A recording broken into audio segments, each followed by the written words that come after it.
steely resolve, and sure grittiness. It starts with an attitude. We need swagger, okay? Regardless of what happens out there. Doesn't matter. Keep your swagger.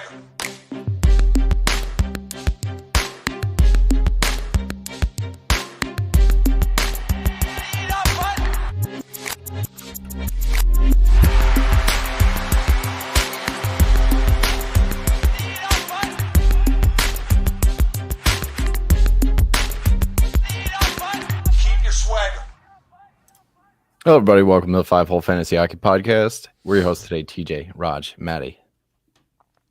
Yo. What's going on, everyone? Not much. How you guys, how we feeling tonight? A lot of hockey on right now. A lot of hockey on at weird times today. Flyers and Wild. I mean, we're going to get to it, but that snuck up on me. It was like 1 o'clock. I mean, I knew there was going to be 1 o'clock games, but today's a wild day. So it kind of just snuck up on me. I don't know where you guys are at with today on Saturday. Some of those early games, too, can be snoozers, and that game was anything but. When we got 12 goals, and yeah, that was wild. No, we're just vibing our way into week 4. That intro just always gets me right in the mood to talk hockey. This is fantastic. That's right. We got your week 4 preview on the docket today. If you guys want to get in touch with us, we're on Twitter at Fhfh Hockey. We're in the Fantasy Hockey Discord. And lots going on. We did start earlier today. If you guys joined us for that one, it was good to see you. Good to hear from you guys. But let's get right into it, man. I want to talk about the week that was before we get into the week that will be. Just observations, things you guys noticed. Right off the get, I wanted to talk about some of these Devils I noticed in one of my leagues. Nico Hischier is ranked 1. And that's kind of nuts. That's not what I expected. 4 of the top 10 by ADP are actually in the top 10 right now in terms of skaters. Same thing goes for goalies. 4 of the top 10, like big boys, the top 10 off the board in ADP. It's Hellebuck, Shesty, Otter, and Saros. Those are the 4 that are actually in the top 10. So just a lot of like volatility on both sides of the coin. Hischier, 5 goals, 1 assist this last week. That's like a season stat line, but that's just this week. 2 power play points, 19 shots, no hits, 4 blocks. In the Content Creators League that I was talking about, he is ranked number 1. And it's absurd. Timo Meier really not far behind him. A lot of these Devils really getting going. What are you guys digging? I'm digging Timo Meier, that's for sure. I mean, despite the fact that the ice time has really been kind of sliding, which is peculiar. I know the deployment's been between line 1 and line 2 for him, but I mean, when he's been out there, he's been extremely efficient. So definitely on the Meier train, that's for sure. But I love the fact that just the small sample size that we have, it just absolutely makes these outcomes so wildly variant. And what you want to hopefully do is capitalize on that, right? If somebody's got someone on the other end of that spectrum that's, maybe super unhappy with a really, really, really early start, like keep an eye on those people. Raj, what about you? What are you noticing out of New Jersey, man? Well, I mean, we talked about Meier the other day and how his deployment was going a bit wonky, but it hasn't slowed him down at all. He had a great week. As we pretty much expected, like there's been a couple of years in a row where we've thought Jersey's going to be the team to watch, and then they just aren't. But I think so far, now they have like a little bit of stability. I think it's going to be like this for a while, man. There's going to be guys in Jersey putting up good weeks quite regularly, I think. But yeah, I mean, Meier, I love it when he's doing well. He has those off years sometimes, but I'm glad to see he's putting it up there. I mean, their lineup is just so sick. It's not surprising, really. Luke Hughes back in the fold. For anybody that was worried that he was going to be taking power play 1 back, he can rest easy. Dougie Hamilton, 2 minutes, 23 seconds. Power play time on ice, Luke Hughes, 1 minute, 39. But he is back in the mix. Dougie Hamilton not off to the start that, we drafted him at. So I wonder if there is some sort of shakeup. Just keep in mind that everybody else on that top power play is a lefty, and Dougie's your only righty. So if you introduce Luke Hughes into there, you have a 5 lefty power play, and coaches can be real nerds about that kind of stuff. Let's get into some more of the stuff here. Drake Batherson, pretty much like him, Matt Boldy, Sam Reinhart carrying my team. It's insane. Batherson, 4 goals, 2 assists, a power play point. Connor McMichael looking really good this week. A couple of games against Philadelphia really helped that happen. Matthias Ekholm, another player who's kind of for a team that's really not putting things together. It's good for me to see Matthias Ekholm as a Matthias Ekholm owner, see him get some power play points and just kind of get the offense going from the back end. In Edmonton, I started to do a little bit of exploring with them. Jeff Skinner leads the Edmonton Oilers in individual expected goals for per 60. He's 8th in the league. Hyman's 15th, McDavid 33rd, Arvidsson 56th. Huge gap. Ryan Nugent-Hopkins down 277, Bouchard 346, and Leon Draisaitl. You might have noticed his name was missing. 386 in individual expected goals per 60 for this team. So Skinner's looking really good. I think Arvidsson is kind of a fun ad if you're thinking about Edmonton going into this next week. So I don't know. Raj, I see you got some guys here that really tickled your fancy, eh? Yeah, there's a few guys having good weeks. So Tampa had a good week. Cirelli had a killer week. That's a name we haven't said in quite a long time in fantasy. He had 7 assists in 4 games, so that's pretty okay. And he takes a lot of face-offs. So if you have a face-offs league, he's gettable, and he's he's putting up numbers right now for now, anyways. And Hedman, he's a guy who's been helping out some of my shitty teams so far this year, but Hedman had 6 points in 4 games, 3 blocks, over 4 shots a game. So he definitely put up a good week there in Tampa. And then the douche, Matt Duchene, had 6 points in 3 games, 3 goals, 3 assists. So, that's better than expected for him. Not something that's probably going to continue. And then my favorite of all, though, another guy I brought up last episode as well, Kiefer Sherwood, with his 21 hits in the last 2 games, but also points. He's got a goal and 2 assists in the last 2 games, 4 shots a game. So yeah, obviously Kiefer Sherwood isn't going to put up 4 shots a game and go on a 120-point pace for the whole season. Those will stay. This 800 hit pace that he's on, sustainable. Might cool a bit. Yeah, might chill a little bit, but I mean, he just a sick week. Like, his hit totals are just the most absurd we've actually probably ever seen right now. And when you have those guys that are basically on your roster for bang purposes, and then they happen to just throw in a goal or a few apples, like, it just feels like so much extra, because you're not expecting any of that from streams like that. So, I mean, as a Canucks fan, I'm a little bit concerned that he's our leading scorer, but that's a conversation for a bit of a different time. But yeah, that's not what you thought would be a sentence, a real sentence in today's day and age. That's not what we got him for, that's for sure. But yeah, Maddie, I'll stay with a couple of hot teams. I mean, Vegas certainly had a hot last couple of games. Thomas Hertl, a lot of people drafted him late in a lot of drafts, or he might have been even sitting on your wire. 3 goals, 2 assists in the last couple of games. 3 of those points are on the power play. A couple of them goals. Like, he's shooting, had him on my bench for that game. It's tough, right? Because he was doing nothing going into any of that, right? Which is why he was probably on some waivers. I mean, he's shooting 27%, a career 13% shooter. So, and he's taking less than 2 shots a game too. But I mean, he's got 7 shots over his last 2. Maybe that's skewing up a bit.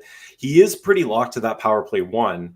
And they're like the 4th power play in the league, like 38%. So as long as he's up there, he's going to have value. But I think the shooting percentage is a little bit wild.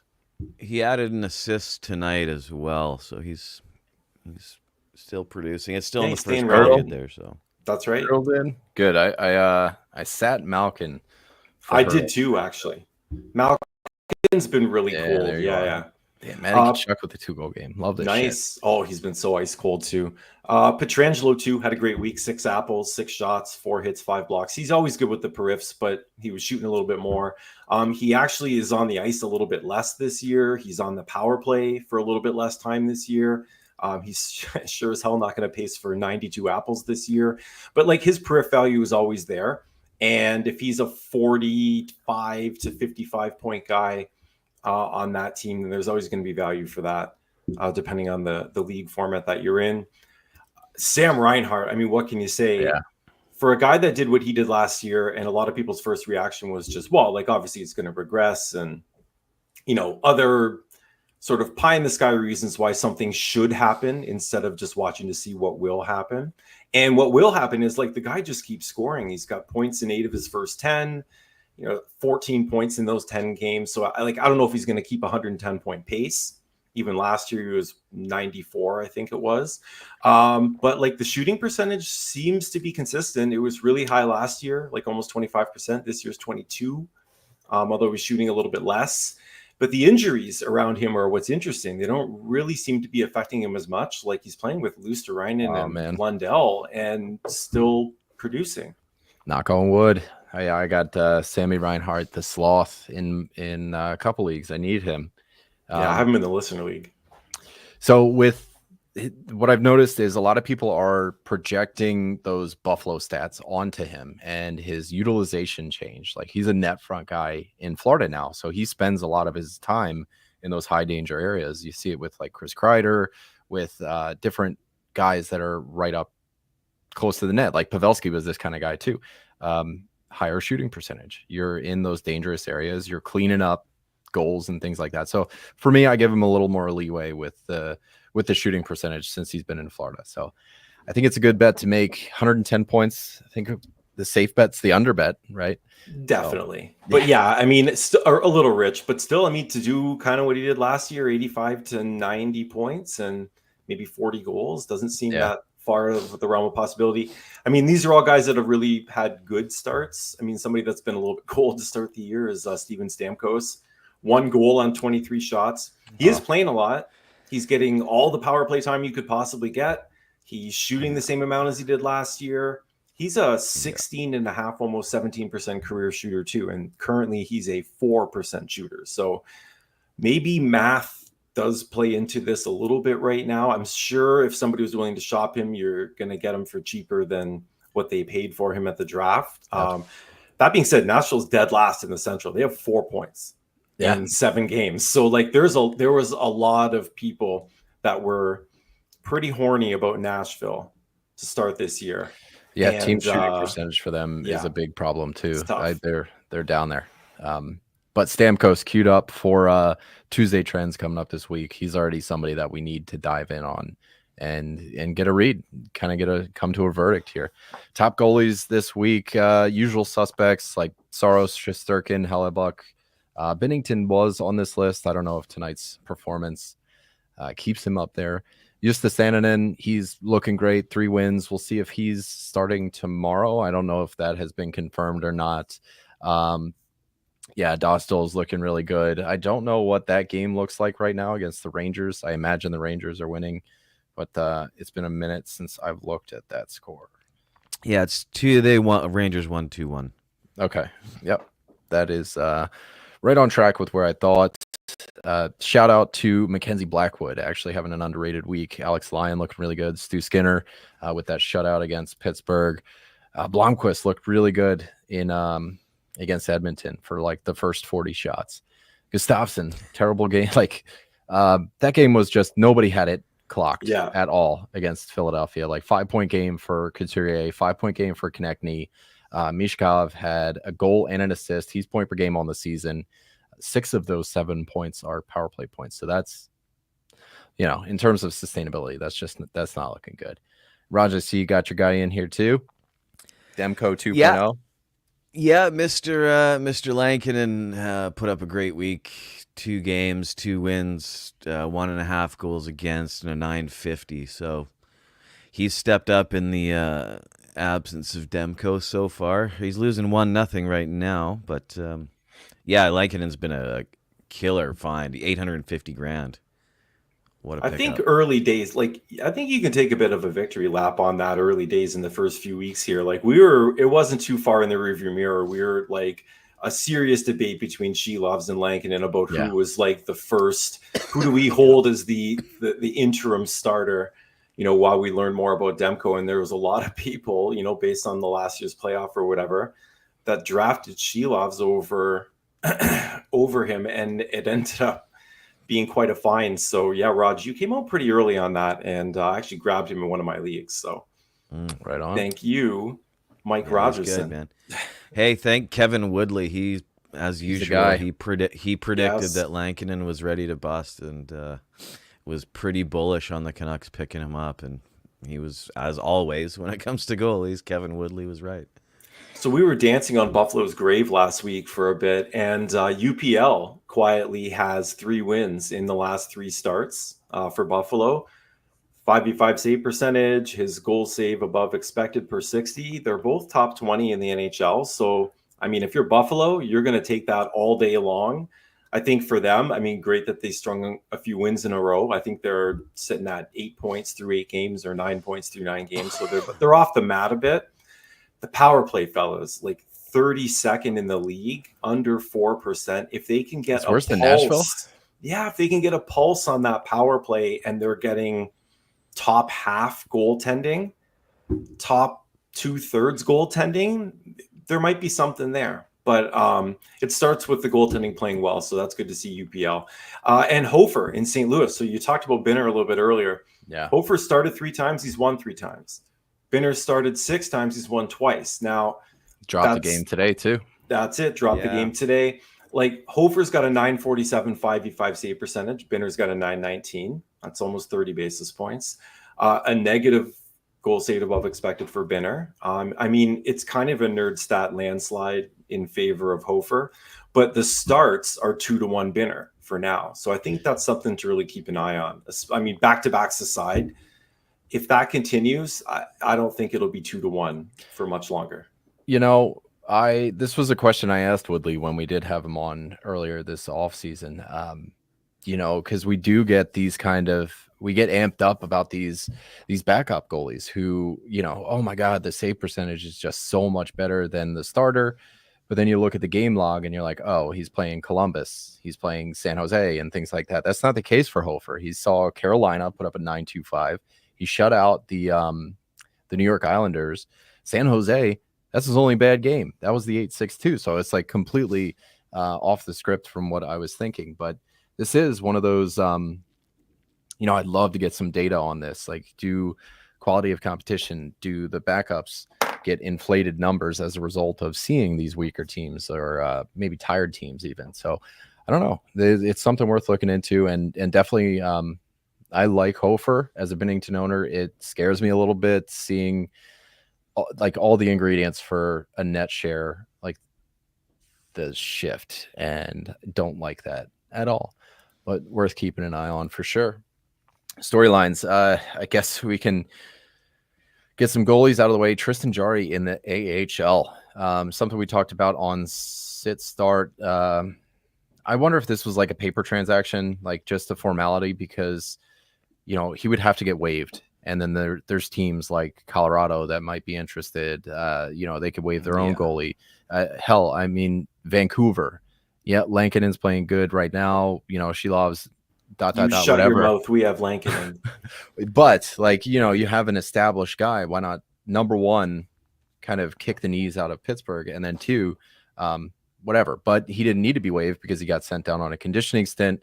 And this is the big difference. He's going to be seeing puck. He's not going to be in the box. So, you know, it kind of feels like a win-win for everybody.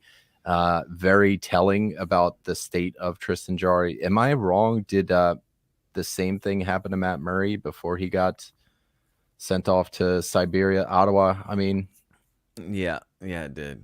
Didn't he go down to I think he had a conditioning stint like this. So shades of being Dunzo. The Preds still suck. We kind of talked about that. Lafreniere got paid, guys. What do you think about this one? Locked up long term, pretty safe number.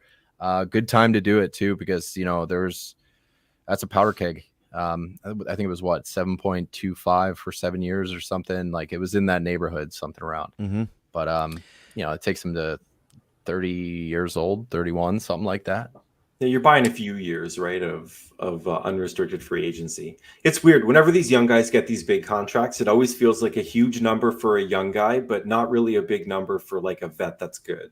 Do you know what I mean? So when the team projects it out to be that guy, you're like, oh, somebody that was established with 8 years under their belt was making that type of money, you probably wouldn't think twice if they were producing at that level. But when they're young, that number seems outrageous because, the sample size is small or whatever. But, teams are in the asset management business, and you got to make commitments to somebody. And so they obviously see enough of what they like in Lafreniere, and really somebody that took that next step, right? There's a lot of players, especially drafted where he was, that can reach sort of the peak of what their previous talent level was. And it's just like, you're going to need a lot more if you want to be that in this league.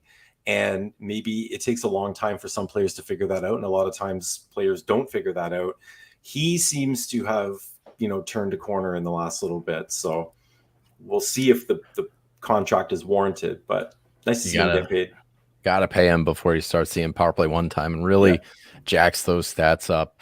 Jet Luchenko got sent down in Philly. I wrote that Dylan Cousins and Jack Quinn had 0 goals, but Jack Quinn scored tonight. So between the two of them, they have 1 goal. And Rasmus Dahlin had 2 points before today, 3 assists today, bring him up to 5. So this is kind of moot. I want to talk about Matt Boldy for a long time, but I'm going to give it like 30 seconds. 9 shots on goal for Matt Boldy today in that mollywhopping. I mean, both ways. Both teams just got hammered. Electric season for Matt Boldy, as we're calling him in the Discord. Brave is calling him Bat Moldy, and I'm a big fan of that. That's a good one. 10 points, 4 goals, 6 assists in 7 games, plus whatever he put together today. It's just an unreal season for him. Brant Clark on pace for 64 points, 7 points in 9 games played. Scored a goal tonight, I think, in that game. I think it was a power play goal too. What do you guys think about this guy, Kirkland? I know Calgary is one of the teams that we're going to talk about coming up. They're calling him Costco. 4 points in 6 games, 12 minutes average time on ice. He is getting a bunch of hits. He's taking face-offs. He's kind of a good peripheral guy, but getting lucky on the score sheet. Raj, that's up towards your neck of the woods. Anything on Costco here? I do love the name. I really do love the name. But no, honestly, I don't know. I don't see much future here. I love talking about these guys, though, the Paul Cotter type players, where it's just like they're on the ice for 12 and a half minutes in a game, and they throwing the body around, and somehow they've fallen into like 4 goals in 6 games, and it's like, do we have something here? Like, is this something we've missed? Or so I don't know. Like, I'm going to go with probably no. But if the face-offs and the hits and whatever it is he's bringing is valuable enough in your league where you're even considering rostering him, then like, why not? The worst that happens is, they have a decent schedule. He flames out for some reason. You drop him and move on to somebody else. But 9 not minutes, a lot there with 12 minutes.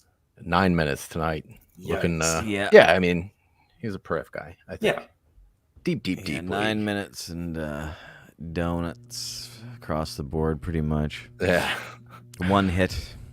Worth noting, Lucas Reichel is on the top line with Bedard and Turbo. Chicago is going to be one of those teams that we talk about a little later on. Thomas Harley, Miro Heiskanen, and Wyatt Johnston, cold.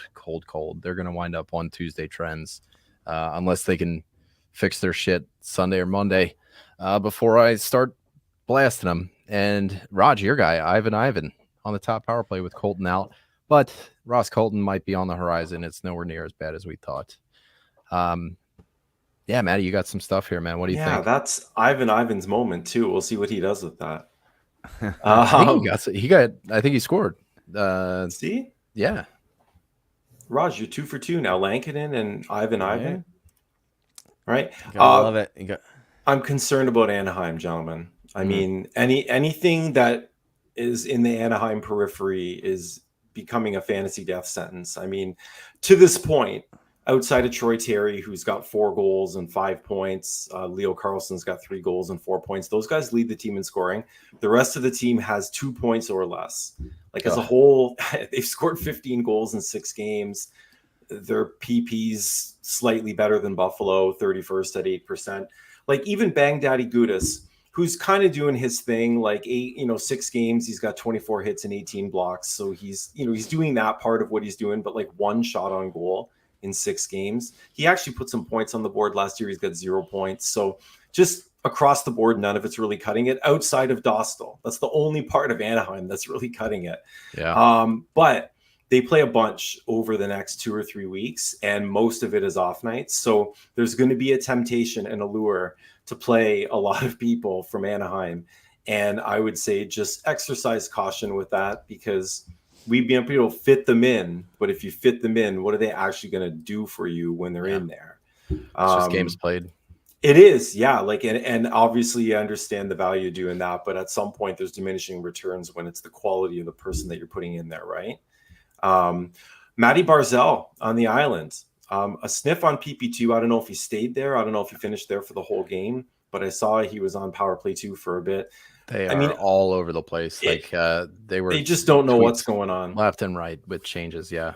But he's really had a tough start. You know, everybody knows the potential from the first season, and he really hasn't captured that back again. But 234th in shots per 60, 271st individual expected goals per 60. The guy just, it's not that he has been producing. He hasn't even really been dangerous when he's been out there.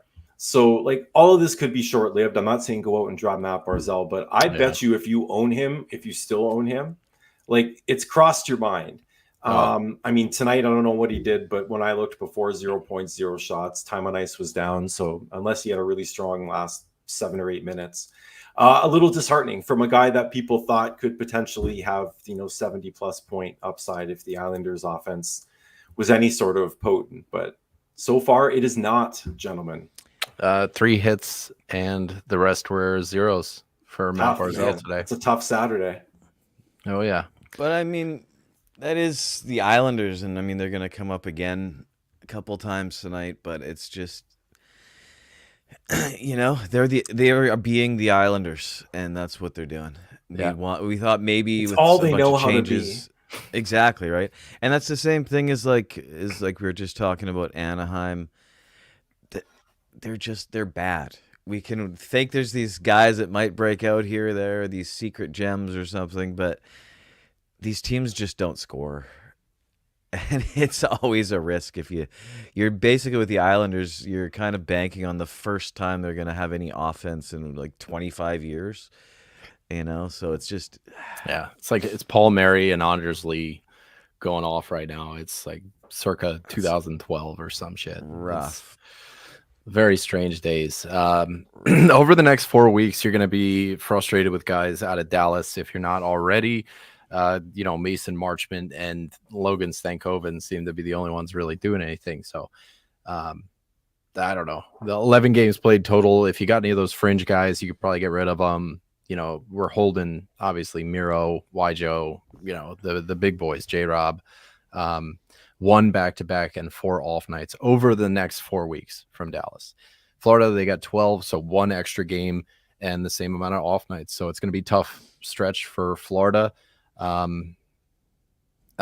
kind of want to get a read on Anton Lundell because Barkov's coming back. Lundell's home is the third line. Like, Bennett is just as hot. So how do you navigate where you put these guys? Like, does Lundell just go back to the third line, or is Bennett somebody that gets pushed down? Does somebody move to the wing?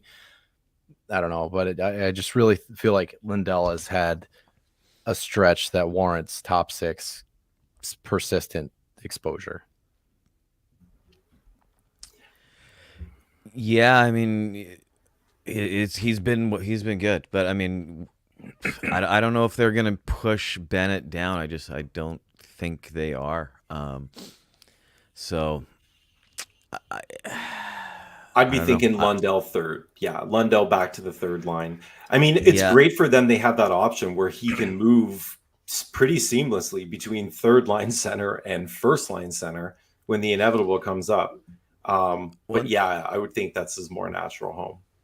And they do have, like, it's not amazing. It's not Sam Reinhart, but I mean, Evan Rodriguez is on that third line as well, and he's kind of the same way. Like, he can play anywhere. So even if he gets down there, he's still going to get some points. Obviously not Sam Reinhart kind of points, but he's probably one of those guys. End up.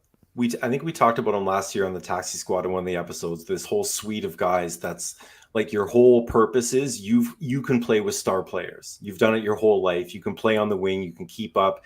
You might not produce the same way they will, but like, and we've got examples, the Hymans and stuff like that. But he's one of those guys, right? All the way through college, even he played with Eichel, and in Buffalo he played with Eichel, and it's just there's some guys that just have that kind of niche role, and he seems to be one of those guys. Man, it reminds me of that Rick and Morty episode where he builds that robot that just hands him butter, and that's it. Oh my god! All right, underrated owns with some stability. Guys that I really want people paying attention to that should be on your radar. Sam Bennett is one of these guys at 58% rostered. Anton Lundell at 46. Granted, Florida has some of the worst schedules over the next 4 weeks, so yeah. Mikael Granlund, San Jose has a really good schedule. I think Granlund is ranked like 20th in the fantasy puck league, and he's killing it. 2 weeks left with Celebrini still out, so Mikael Granlund still has some runway there. Casey Middlestat, 31% rostered. He's looking great. Arturi Lehkonen is practicing, and I forget what the timeline looks like for him, but he was practicing on the top power play unit, so I wonder if things kind of get shaken up there a little bit. Igor Chinnikov out of Columbus, somebody that's going to come up a little later. Josh Norris, man, as hard as it is to warrant picking up a center only, Josh Norris looks good. Man. He looks so good. And Perfetti, I mean, kind of the same thing here. I think Perfetti has wing eligibility too, but he does, yeah. So there's a little bit there on top of Norris, but like I doubt anybody has any type of problems with I need a center. Like that doesn't come up ever. But he's got 6 points, 3 power play. Like he's just so good. Hits, blocks. He's doing everything. Like he's doing it. Ottawa looks good offensively too. Absolutely. And I mean, I drafted Norris in several leagues because he's great, and I think I got him in like 15th to 17th round, right? And yes, center only kind of sucks, but he's going to probably get 30 goals. That doesn't suck. I think he's going to be in around like probably the 30-30 sort of thing, the 60 points kind of situation. He hits a fair amount, like more than a couple times a game. And it takes the majority of the team's face-offs. So their schedule's been favorable too. So you actually be able to get him in, even though he's C only. Like they've had a lot of off nights, and they have a few more coming up. Like you're actually going to get most of that production. Yeah, and you do need to roster centers every night. So I mean, most of us avoid drafting too many center only players just as a habit, but let alone the bias that goes into it, like each night. Yeah. Like we could play a really fun game one of these episodes where we list a whole bunch of centers that we think are really good and a whole bunch of centers like Josh Norris, and be like, what if you started this guy over this guy? Yeah. Right? Because like rank them. Work our tiers. Yeah, because I'm a Sebastian Aho owner. So like I can tell you how that's going a little bit. So somebody threw something up in the Discord that is troublesome and troubling. Pierre Engvall played an NHL game today. That happened. He got called back up. Like fucking Lou Lamoriello is, I don't know what. Okay. Wow. All right. Yeah. I don't think they want to win. I don't know what's going on the island, but that's wild. Some injury news. Rob Tom, 6 weeks with a fractured ankle. 2 more weeks for Celebrini, like I said. Ross Colton, I think the news said that, it's not as bad as we originally thought. He could be back pretty soon. So keep an eye on that. Same thing goes for Lehkonen. Watch how the lines kind of play out as these Avalanche start to make their way back. Nichushkin's not far off. Sharangovich is back on. He's skating with Kuzmenko and Kadri. So that's fun. He's always kind of a fun own. Raj, I want to I guess yours is building on top of mine, so maybe I should go first. Tips of the week. This is a fantastic week for streaming. And there's part of me that say you have 4 acquisitions on the week, right? Our MO for streaming is get a week-long streamer and then kind of just curate and spot start with the rest of your ads. I like to do 1, maybe 2 week-long guys that I can get 4 games out of and just plug and play the rest of the way through. But this is there's one heavy night, and it's Saturday with 11 games. The rest of the nights, everything is an off night. So yeah, you look at the schedule, you're like, oh, Winnipeg has a perfect schedule. Most teams have a perfect schedule. So this is like a great week for adding a couple guys to get 4 games each. Like if you can fit guys in, you can add 8 games potentially with 2 ads. So set your lineup first, go through, see where your vacancies are in terms, like, you know, oh, I have right wing open, I can add a right wing. Do that, then go back and make your ads. It is a heavy Sunday. I think there's 7 games on Sunday, so you might want to save 1 or 2 just if the matchup's tight, or if the matchup's a blow off, then you can make your ads for next week. And Sunday has a Battle of Alberta, so if you're chasing bang stats, that's probably where you want to be. Yeah, for sure. Then it's a fun game just to watch, anyways. But they always have a buttload of hits and penalty minutes in those games. Yeah, going off of what you said, basically, it's a great week for finding, really utilizing a streamer spot to its most. Like what I was isolating here is a couple of different teams you can sort of stack up on. Like, for example, like if you can get somebody from the Islanders, even though they're the Islanders, and then trade them out on Wednesday, or rather Thursday, sorry, for someone from Chicago. That way you only end up with 2 Islanders games, but they're against Anaheim and Columbus. So if you could get somebody like a Palmieri or somebody like that, and then trade them for someone on Chicago, what you end up with in that one roster spot is 5 games played, and your opponents being Anaheim, Columbus, San Jose, LA, and Anaheim. So that is a pretty nice 5 games to have, even though you're picking from teams that aren't that great. There's a lot of room for stats there. And then just another one, if you want to pull a 3-way move on one roster spot, you could pick someone up from San Jose and swap out for Winnipeg and then Chicago, and ends up with 6 games in one roster spot against Utah, LA, Detroit, Columbus, LA, and Anaheim. So I'm looking for, like we were saying a minute ago, you do want to get games played, you do want to get quality players, but also if you can line stuff up like that where you have 6 games against just absolute garbage opponents, then all of a sudden those sort of fringe pickups are a little more realistic when you're trying to expect points out of them. So look for those kind of combos where you can really maximize the games played. But like you said, that's kind of easy this week because there's not really any heavy days. So try to get also weak opponents like that, especially weak goaltending opponents. Yeah, we usually have to do a lot more sacrificing quality for quantity when it comes to streaming. But when we have this many opportunities for players, I mean, everybody's going to have full rosters every night. So it really is going to matter, like the deployment, the ice time of the people that you're picking up. You can't afford to have a 3rd or a 4th line player on an average team taking up a roster spot when it could be somebody that's producing like a few of the players we're going to talk about. Like, so we're still close enough to the off season and the draft season, like being in our rearview mirror a little bit. And it does still affect decision making for a lot of GMs. And most teams have gone 8 to 10 games at this point in terms of a sample size. And likely it looks a little bit different than what we would have thought it would have a month or so ago. So like, for instance, tied for 3rd in goals right now this year for the league. Obviously, everybody had Barbashev, 63% owned. Ross Colton, who we just talked about, 64% owned. Just be mindful of the percentages. T5 for goals in the league. Jordan Eberle, 16% owned. Sam Bennett, 58% owned. 12-minute man Paul Cotter, and so on. Like, these ownership percentages would never be that low a month or 2 out for top 10 and top 15 scorers in the league. Obviously, not all these people are going to stay there. But what I mean is some of the ownership percentages on players that are just absolutely not doing anything for your team, compared to 16% owned Jordan Eberle, who's T5 in the league in goals. Again, opportunity cost factors in here, but like, why is he not on a lot more fantasy teams when he's T5 in the league in goals, right? And I think it comes down to there's a lot of dead weight on rosters.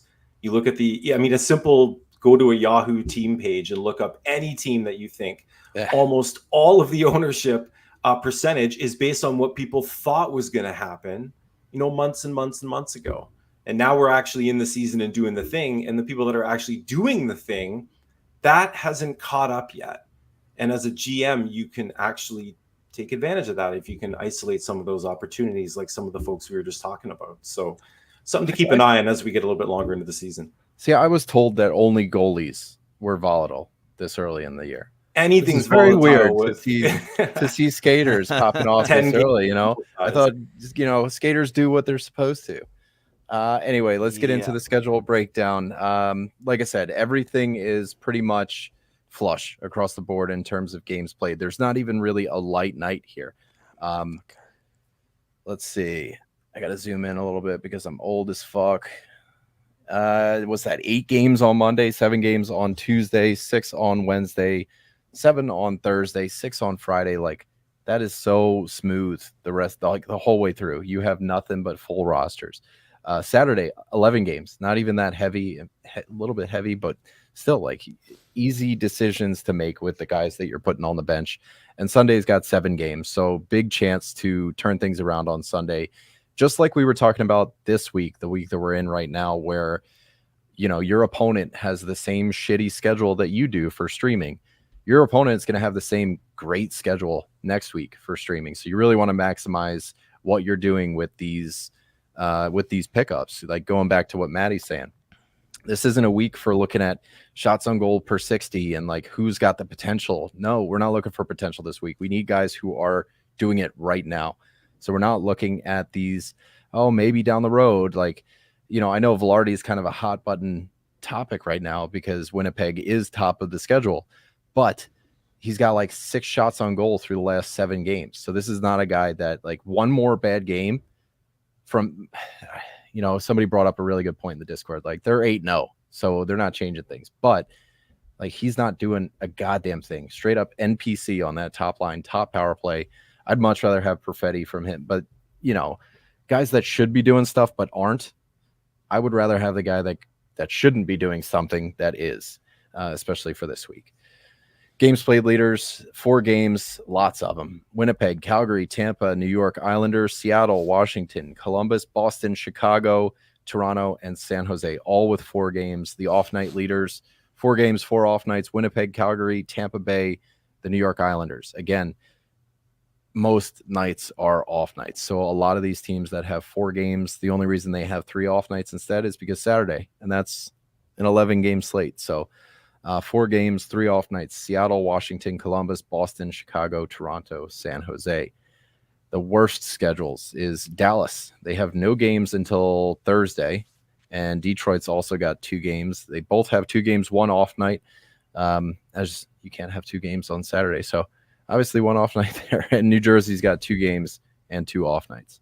For me, the weakest opponents, like the best schedules to kind of like pick out from, Winnipeg jumps out. They're an offensive powerhouse that, like, they're doing great. They're playing Detroit this week, Columbus this week. Those are 2 teams that I think can give up a lot. Big kind of powder keg week for Winnipeg. The Islanders have another one, but again, this is not an offensive powerhouse, but they do see Anaheim, Columbus, Buffalo.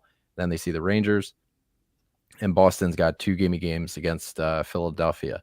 So I'm curious, do you guys have any observations in terms of like trying to curate this week, one schedule above another? Raj, is there anybody that you like that, maybe a team that I already said, or if one just jumps out to you otherwise? Well, like I said, I like a couple of those combinations. I like the front half of the Islanders schedule, that Anaheim, Columbus, Buffalo. Obviously, Sunday against Shesterkin sucks. But it is the Islanders. So it's kind of, that's a stretch of 3 games and 4 nights where if they're going to ever score, that's when it's going to happen. So you're kind of playing that card. I think their schedule is the best, but again, you're just banking on Islanders scoring, which is traditionally the worst thing you could possibly do in fantasy hockey. Yeah, rewind about 20 minutes and hear the conversation we had. Yeah, exactly, right? I mean, another one which I wouldn't think would be good, but Tampa, they're playing Nashville, which should be like, damn, but so far Nashville stinks. Yeah, they've been a layup. And then that's on a Monday. There's not a ton of Monday games, so that could be a good one. Tampa is back to being Tampa, scoring a lot. And then they play Colorado on Wednesday, which again, I mean, Colorado, you have the impression that, holy shit, Nathan McKinnon, Stanley Cup, all this, their goaltending sucks. So that Tampa first half of the week is pretty nice as well. Yeah, I'm into Boston as well, too. I mean, they need a get-right week here. We got Philly twice, including early in the week. You know, they have a few people. McAvoy hasn't done much. Pasta's been on the score sheet a bit, but certainly not at the level that people expect him to produce at. So I think Boston could be primed up here for a pretty solid week. I mean, really, who looks scary on their schedule other than maybe Carolina? And we've talked about them a little bit on the show, but like, you know, there's nothing really there that looks scary. Oh, What do you Canucks got? just got 2 goals in like 10 seconds. This is so weird. My Juggernaut. And guess who the fuck it was? Kiefer Sherwood. Of course it was. Why wouldn't it He's be? the greatest player in the world. All Leading right, so scorer. I'm going to share the game grid here a little bit more. Let's see if I can make it bigger here. What the hell, man? No, maybe not. Wearing Todd. Anyway, I had to, Bertuzzi's like, old number 40. It wouldn't work. I had to clear my fucking browsing data. Very strange. Anyway, back to our regularly scheduled programming here. When we're starting troubleshooting with TJ here. when we're looking at the waiver wire, the ad drops that we're going to be making this week. I like Cole Perfetti straight out of the gate from. I have the wrong week up too, don't I? Yeah, there we go. All right, so sorted by score and all of that. Winnipeg is your number one team here. I like Cole Perfetti more than I like Gabriel Velarde, and I know Velarde has got the vote of confidence when it comes to deployment, but I just think that Perfetti is somebody that is doing it where, oh my God, you know, you can't just, unless your league counts deployment, I think there's no reason to have Velarde out there right now. Like, he's just AFK. Nothing's happening. Velarde's got like 2 goals, 6 assists in his last 5 games, 3 power play points, 15 shots on goal, 29% rostered, center and left wing. Yeah, Perfetti's, he might be my pick for the week. Given the two of them, absolutely. I think you would be leaning Perfetti over Velarde. There is one other name we have not talked about, though, gentlemen. They're 9% owned. They've got 4 goals on the board right now. Nino? And I'm telling you, it's a trap. The Nino Niederreiter trap. He's 10% out. He is. And you know what? It looks so good. Like, he did it. I went back. He did it twice last year. He had 4 goals in 3 games twice last year. And he had 5 goals over a 5-game span once last year. The entire rest of the season, cold as ice. So the shots on goal would start to spike leading into the breakout each and every time he did it. And then it would fade shortly thereafter. And this year, that was this last week. Yeah. So if you own him already, and again, we're not like he could go out and do the same thing, but like everything that he's shown us as a player in his history says he spiked really quickly. If you owned him, it's over. And it's time to, like, again, you can still stream him, but like maybe with a little bit of caution. The ownership, the deployment, all of it is just like, how are my idiot league mates not drafting this guy? Left, right eligibility, 9%. He's got 4 goals. And it's like, because he's not going to get any more for a month and a half. Do you want to guess Gabriel Velarde's stat line tonight? Do you want to guess? There's nothing. Nothing. He's got 2 shots. That's it. So free skate. Yep. Yeah. Well, Niederreiter with 2 assists tonight. It's a trap. I'm with you, Maddie. Like, I see this all the time. I remember when Nito, he was where was he? Carolina. He went off. He had like 19 points in 17 games or some shit, and like, I don't know. He's so streaky, and not into it. Raj, you got Neil Pionk here, who is going to be on Tuesday Trends as well, man. He looks good. Yeah, it's crazy. I mean, like I said here, like it's back to he was like this for maybe a season, maybe half a season when Winnipeg dumped like all of those defensemen and all that was left was Neil Pionk. And then he just kind of disappeared for the last couple of years. But I mean, they're super hot, and he's oddly enough in on it. Him and Morrissey both are just having excellent seasons. I mean, Morrissey's had a few in a row, but this is probably the first time ever where they're both going. It's always been one or the other, but yeah, I mean, he's put up 7 assists. But what's interesting, he's got 3 power play points, so he's actually got more power play points than Morrissey. So I don't know if they're swapping them in and out, or if he's getting these from power play 2, or what's going Power on. play But too, yeah. Morrissey did get a power play point tonight.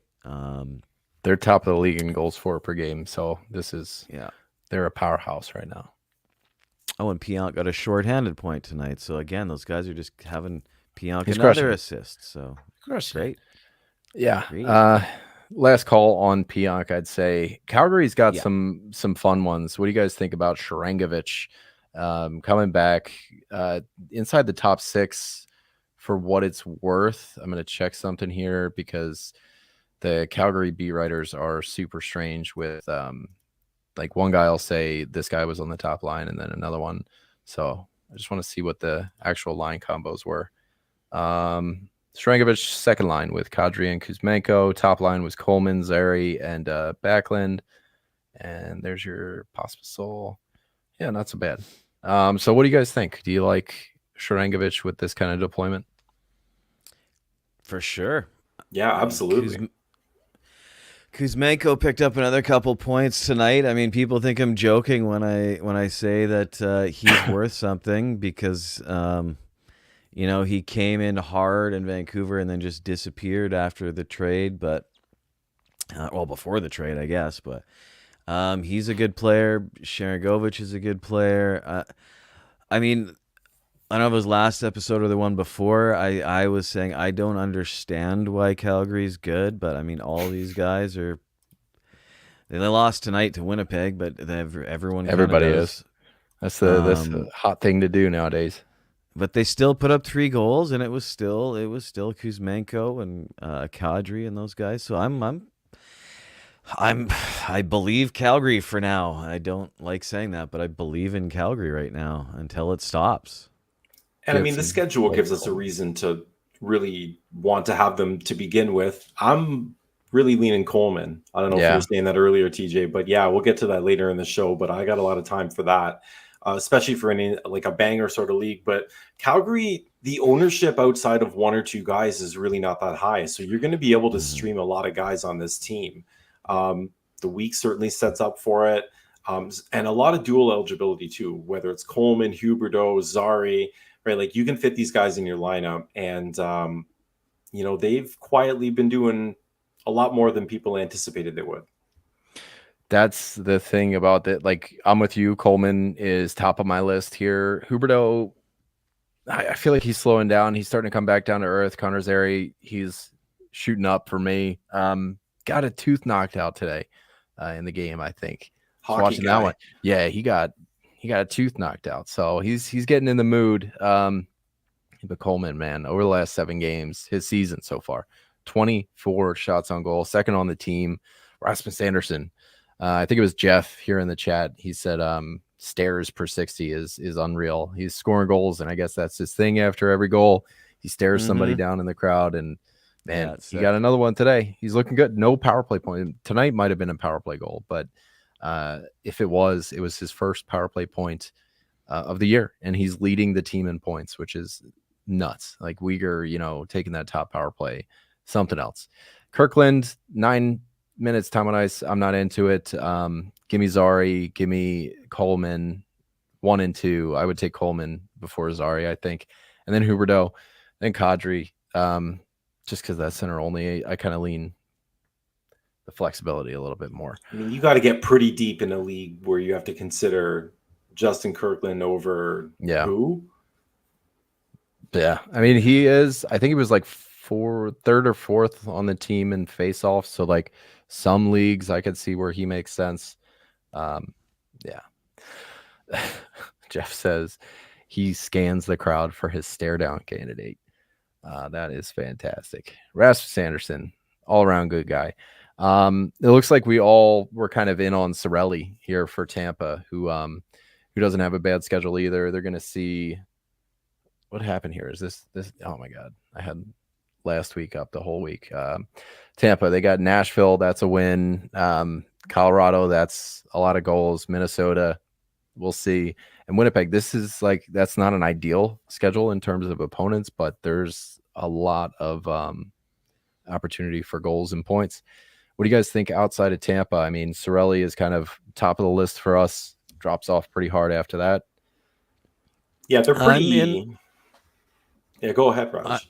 I was just going to say, I'm obviously Cirelli is doing very well, but I mean, old standby Nick Paul is not a bad option. He's playing 15 and a half minutes. He's always a candidate for hits. He's taken quite a few face-offs, and he's got 7 points in 7 games.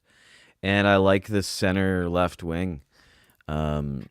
So, I mean, he's Nick Paul, right? He's there. He does a little bit of everything. He's never gonna be a hot guy, but he always seems to be doing something, and Tampa's just so good as usual. Another third goal. line Perfect power screen. play too. You know, Vancouver's up right? 4-2 now. What the fuck? There we go. What the Nick fuck? Nick Paul's the perfect type of streamer. He's got He's got dual a eligibility. He gets hot for little bits of time. You pick him up off the waiver wire. You use him for a week. You put him back, and you know he's going to be right back where you left him if you need him again. The Tampa need a rider. Yeah, but it's weird because Tampa's got this breakdown of their ownership. Like, you got all the top heavy guys, and then even in the streamers, you have like 3 or 4 guys really that are in that like 10 to 20% ownership range. Cirelli, Paul, maybe Moser on the back end. Mhm. Beyond that, it's like 2% depth guys. Like, so it really does fall off a cliff. So with so many options this week on who you can fit in, you don't just need like the 1 or 2 teams with the perfect schedule. Outside of Paul or maybe Cirelli, like, I don't think I'd be looking too much with Tampa, especially with how they finished the week, right? Playing against Winnipeg, and it's going to be a tough finish. Oh, if you're in the per 60s, you could look at Michael Assamont. He's up there in per 60s. Maybe not in your fantasy league, but the per 60s, he's doing pretty good. New York Islanders, we talked a little bit about these guys. Anders Lee is on an absolute heater, which is unheard of in New York on the island. Paul Mary the same way. I don't buy it. They can't even figure out what their lineup's going to look like from period to period, let alone enough for us to project out a whole week. So this is not a team that I'm, number one, betting on streaks to continue, or 2, betting on deployment staying even close to the same. But I guess Anders Lee, if I had to pick somebody, it'd be Lee from this team. I guess, but I mean, we're talking about it's just so Islanders. You got Noah Dobson, who is good for a defenseman, and then after that, I mean, 5 points in 7 games is their high score. So, well, I mean, they've only scored 18 goals in those 7 games, right? Like, outside of Dobson, in the Bangers Cats League I'm in, the first Islanders forward that's ranked is Brock Nelson at 150. October, baby. Like, I mean, I guess good for him, but like 150, that's when your first forward sort of tags in. But like, that offense is just a wet blanket on all these guys. The power play is pretty terrible. They're bottom 5 in goals. Like, and this is not to say that the New York Islanders can't have a great week and miraculously turn this around, and this is in the rearview mirror. The point of bringing all this stuff up is that they have to show us first, right? There's players that are actually doing things right now that we talked about. And instead, people are holding players on teams like this that just aren't doing anything. And so for me, the Islanders are a team that has to show me first. And I'll gladly miss the first 3 or 4 games, or maybe 2 or 3 games where they start to ascend and I miss the first 6-goal breakout. But that's cool, because if they're supposed to be that good, they're going to score 175 more goals throughout the season. And we'll get a part of that. But I don't need to be the first guy on the New York Islanders train, like out of the station. I'll gladly wait, like, for the second car. I'm going back and I'm looking the last time that they scored 6 goals. Oh, it happened this year. Okay. I was going to be like, yeah, it's probably 2 years ago, but they did it versus the Avs. Georgiev, that tracks. All right. Lots of teams to get to here. Seattle, we talked about Jordan Eberle. I like Tanev for hits. Damn, Eberle's got 6 goals. Is that season or is that like over the last little bit? No, that's the year. Okay. Yeah, I mean, he's looking decent. 6 goals on 14 shots. That's a little iffy. But yeah, he's on it. He's doing it. Tanev's great for hits here. Is there anybody else you guys like in Seattle outside these two guys? Not myself. I mean, Montour in theory, but he's not gonna be available. So beyond that, Yeah. I mean, it's similar to the Islanders. Like, you're definitely hoping that this is the time if you're taking someone from Seattle, because there's they got Eberle, 6 goals so far, but like you said, he's shooting basically 50% right now. So the chance that continues is pretty slim. And then after that, there's nobody with more than a 60-point pace. So there's nobody that I'm really that interested. I mean, you could like Matty Beniers, but then you're center only again, and he's only on a 40-point pace right now. I think so. In a week where there's this many options, like if there's even a question about somebody, like a Beniers or something, like move on. Like there's so many other options where it doesn't even matter. And all those guys will be right where you found them again, just like we talked about before, because like nobody on that team outside of the defensemen are owned, right? Like literally everybody on that team is available in terms of ownership. So like if you need to pick up a Seattle player because you need hits and some shots and maybe like a Cole Van or something, like then they're probably going to be there because the whole team's basically available. Exactly. Washington, there's a couple guys worth talking about here, and most of them, Dylan Strome's not so much a hot streak; it's a hot start to the season. 9 points so far through 6 games. Connor McMichael's had himself a week, and he's looking good on the season. Both of whom are center only. So again, we're coming back to the center only. Well, Dylan Strome looking real good. The shots are meh in terms of it's under 2 a game, but the points are there. So that's happening. Tom Wilson, 5 goals still. I think he had 5 goals in 4 games, so I guess it means he's 2 without. But Tom Wilson looking pretty good. PLD on his way. I don't know. Do you guys like if out of these 4 guys, who would you have first? Well, I mean, I think that the PLD Tom Wilson combo it has been pretty good, but it's just so unreliable. Both of those guys are just historically hot, cold kind of guys. I'd be in on PLD, to be honest. I hate that he is dual eligible, so he does give you the center left wing. So if you got face-offs, he takes the second most face-offs on the team. He's only 18% owned, so he's probably there. Gets a little bit of power play time, but it's again, I mean, like a lot of these guys we're talking about here, you're definitely taking a chance. I haven't been super sold on too many people we've talked about yet. They're there, and he's one of them. Yep, right there with you. I noticed Pedersen got a goal. Good for him, man. Yeah, and get the monkey off his back, eh? Shout out to Arshdeep Bain's first career NHL goal too. Oh, nice. Yeah, there he goes. Columbus up next. In terms of the schedule, they got Edmonton to start. I wonder if Edmonton kind of turned the page on slow start with that Pittsburgh game. We'll see. But Columbus has actually not looked bad. They made Toronto look pretty bad earlier this week. Yeah, and I'm trying to find the score here, but they played the Predators. Predators picked up a point here, but last time I looked at that game, it was 2-0. It's 3-4. That's how it ended.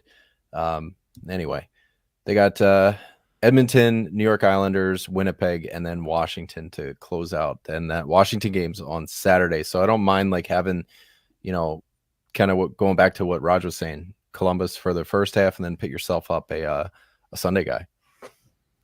And in terms of Columbus, man, I like Chinikov. Monahan's looking all right. Anybody else worth talking about here, boys? Yeah, Marchenko. I think, Marchenko's all too. right. Yeah, that's Marchenko's right. doing all right. 12% owned, like 8 points, I think. They Yeah, don't and do they're anything else. They're really playing the shit out of their top line, like Monahan, Marchenko. Those guys are up near 20 minutes a night. So I mean, there's obviously no depth in Colorado or in Columbus. So there's going to be lots of playing time for those guys. Oddly enough, I mean, a couple of great right wing options, which you're sometimes looking for. Chinikov and Marchenko are both shooting, getting some points. I don't know, but I hate to be a broken record, but you are hoping still that Columbus puts up goals, which again, you're still playing with your fingers crossed a little bit. Oh, there you go. Voronkov ahead of schedule. Keep an eye on his return from Circler in the chat here. Matthew Olivier, I had him earmarked just for a shout out. Don't think his performance is going to kind of keep up, but 1% owned. He's looking good. 18 hits, throwing some goals in there too. Boston, this one's a tough one because they are, man, I think it was last week we were talking about it. It was like, who was it? Fucking Kopke and the other guy, Kovacevic or something, Kastelik, who led the team in points. Yeah, fourth line guys. Yeah, as everybody expected this early in the season. But yeah, I don't know if there's like a ton of. It sucks to say, like, is there value here? Like, again, we're hoping they turn it around. Like, there's a couple guys that are good with deployment, but I don't know. Production hasn't been there. No. I mean, Pasta is getting his goals, and that is the only thing. Like, no one's assisting on them, it seems like, because there's just no points. Like, he's got 5 goals, and he's still on a 65-point pace. I don't know what's going on in Boston. Maybe it's, as soon as I say this, it's going to turn around, but maybe the collapse is finally happening. It's finally happening. There's nothing. I think, although compared to some of the teams that we've been talking about, if there's a team that is more likely to turn it around and get some goals, it's going to be Boston, I think, more so than a Columbus. Logically, so we'll see how logical this week is. And they have some guys like, we were talking, the Fredericks, Zaka in terms of deployment is one thing, but whether it's Frederick, Zadorov, even Kastelik, like we were saying, they might serve a purpose depending on the type of league you're in.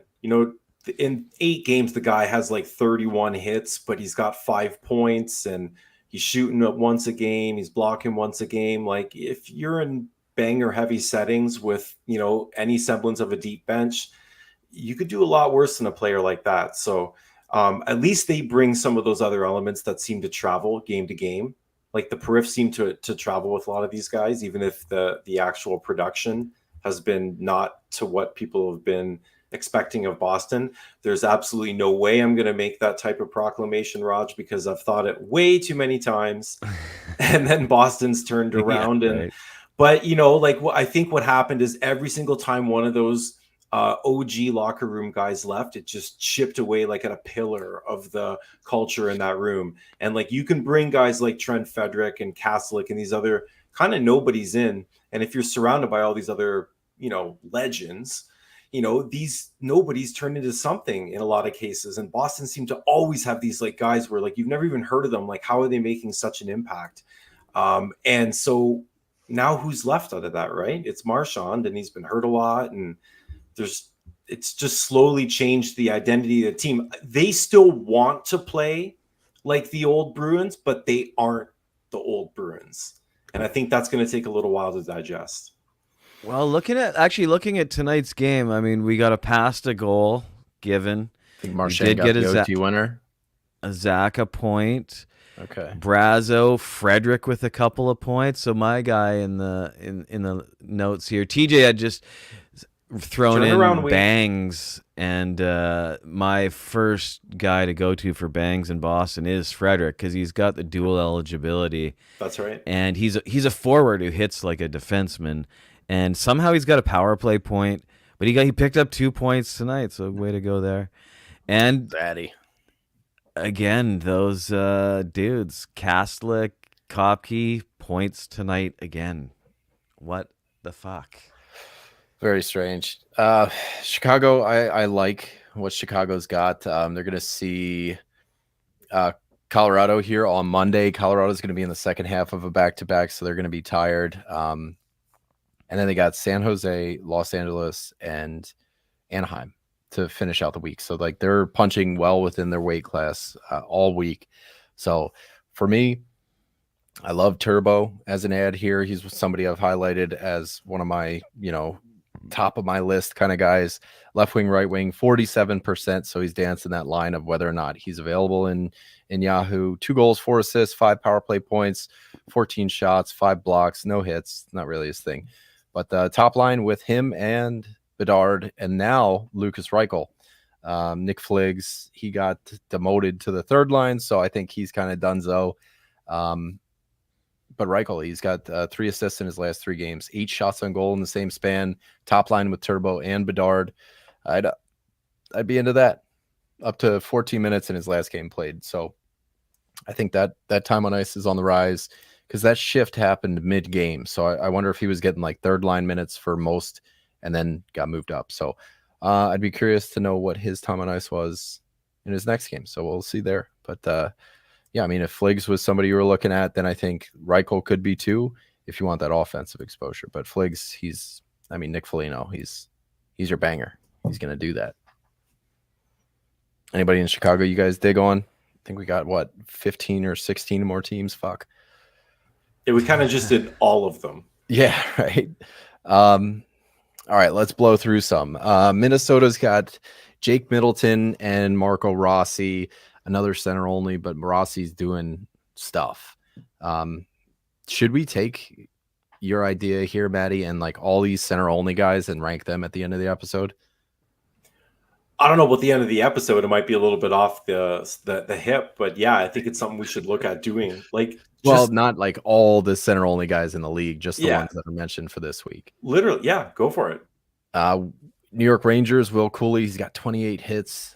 Thinking he's Kiefer Sherwood and Keandre Miller. Matt, you got a little bit about him here. He's been consistent. I mean, he's one of those guys that's always there, 19% owned. He's going to periff for you, couple shots, couple hits, almost 2 blocks a game so far this year.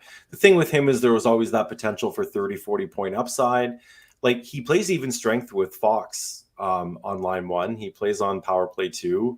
He's on the ice over 23 minutes a night. It just doesn't really translate into any sort of offensive upside early on this year. But again, he's sitting there, and if you can stream a defenseman and get him in all 4 games, maybe this is a week that there's a little bit more offensively alongside those periffs.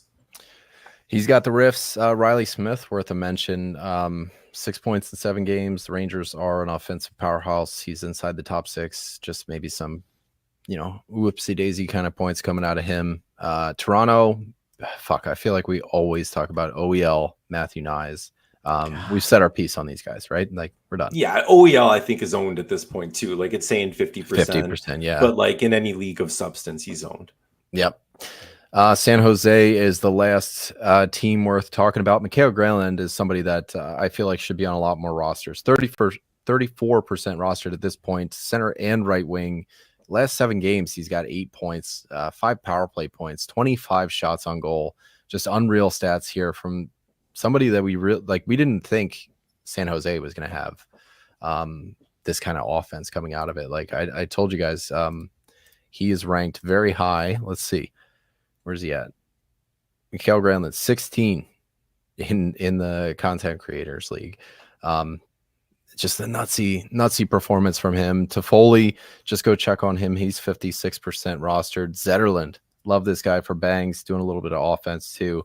And it's worth mentioning that Jack Thompson did take that power play 1 from Jake Wallman. What is he? I remember his shots were brutal.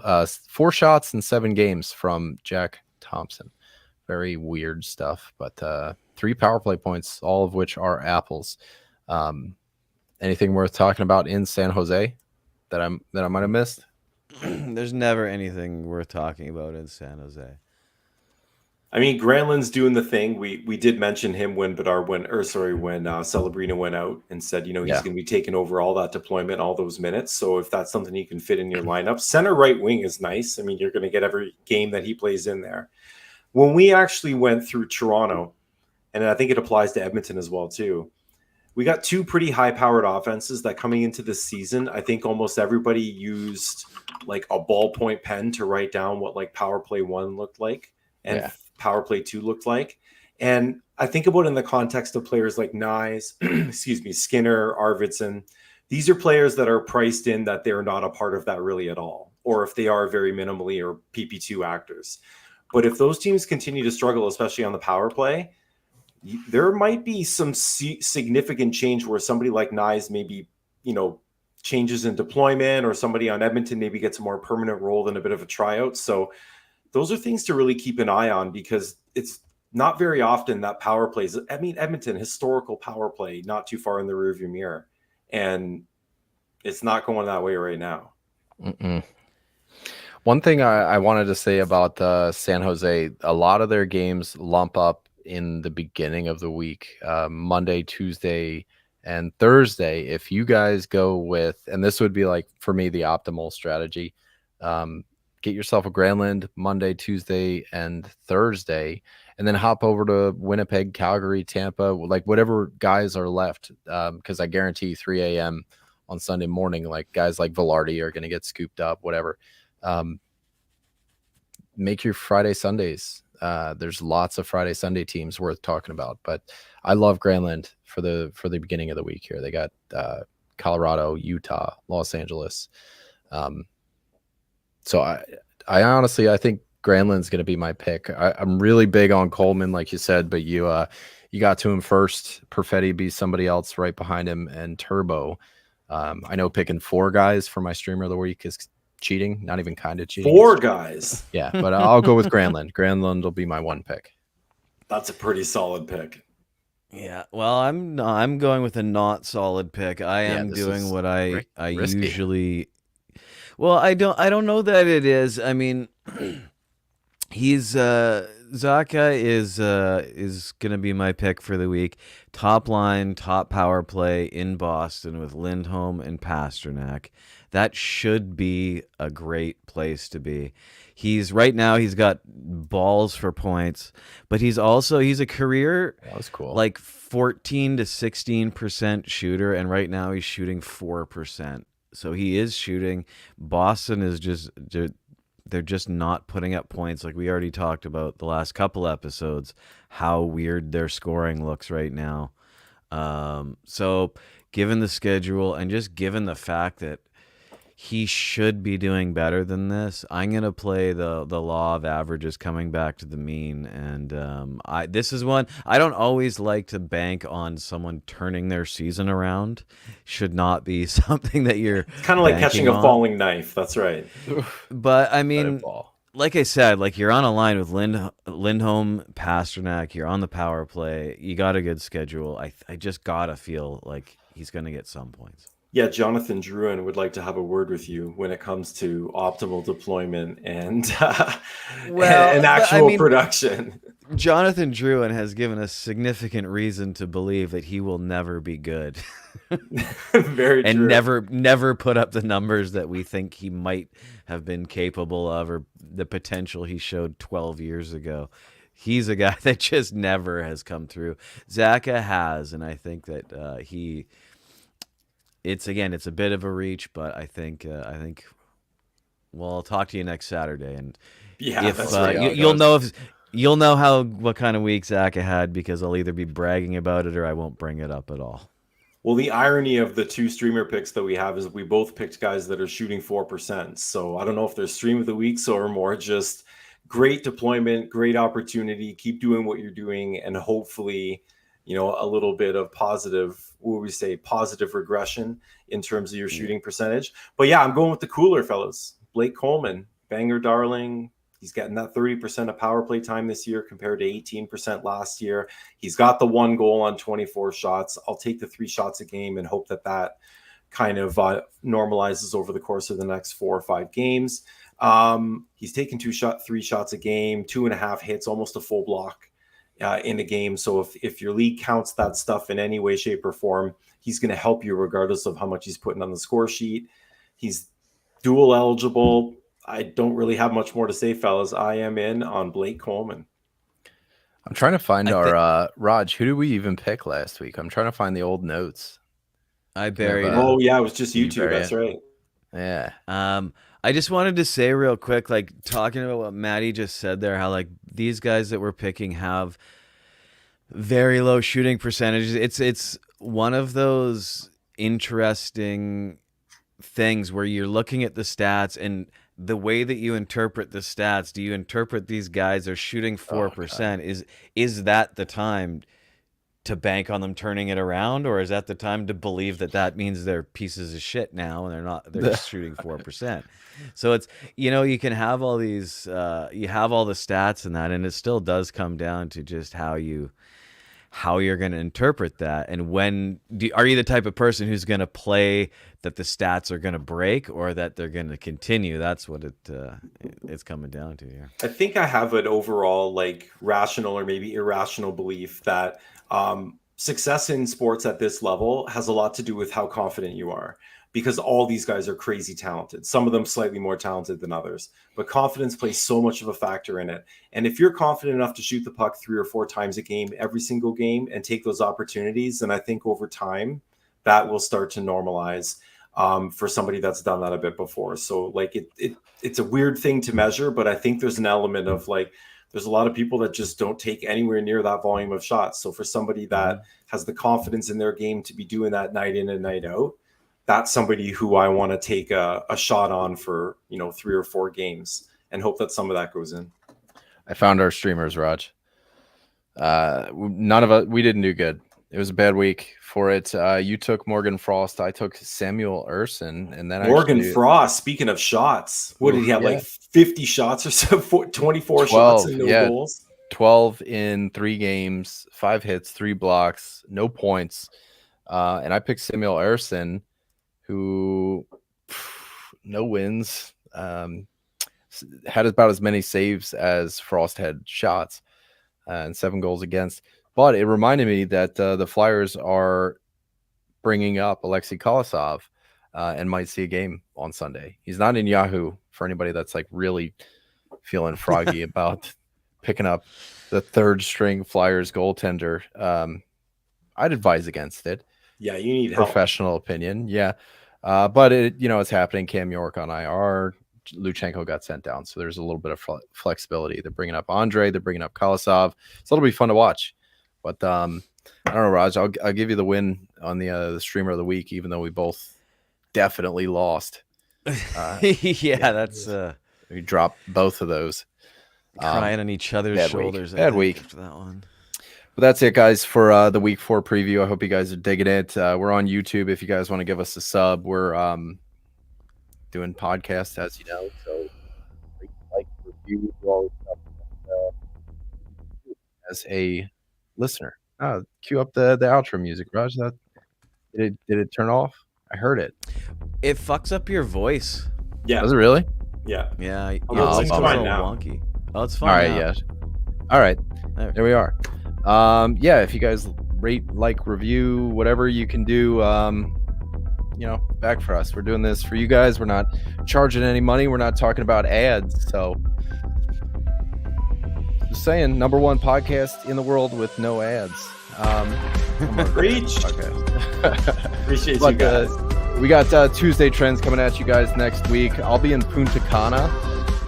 I'm bringing my mic. We'll see if my wife is okay with that. And maybe I'll do a beach episode. That'll be fun. But we'll catch you guys next week. We love you. Adios,